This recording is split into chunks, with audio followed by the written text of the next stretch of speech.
जी दोस्तों, ये हमने अपना सारा मवाद इसके अंदर डाल दिया कप के अंदर। ये ढक्कन है और ये हमारे पास मिट्टी है। मैं अभी आपके सामने इसको बंद करता हूँ।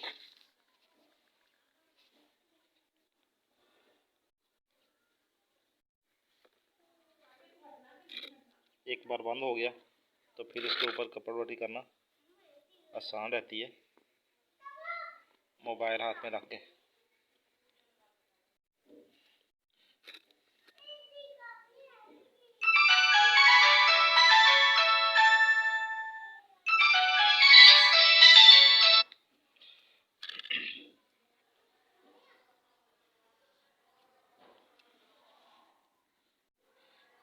इसके ऊपर तांबे का ढक्कन नहीं दिया गया,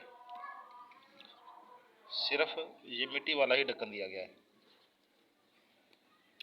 तांबे की मिकदार इसके अंदर बेहतरीन तौर पर पहले आ चुकी है। तो इंशाल्लाह अब हम इसको छोटी छोटी आग देंगे, 2-3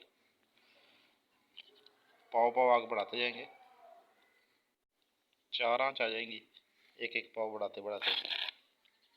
पहले 1 पाव की, फिर आधा किलो की, और उसके बाद 3 पाव की, और उसके बाद 1 किलो की। तो इंशाल्लाह ये हमारा टिनको चरक खाएगा। जी साथियों, ये इसके ऊपर मिट्टी लगा दी मैंने। जब ये खुश्क हो जाएगा तो फिर इसके ऊपर कपड़वटी करता हूँ।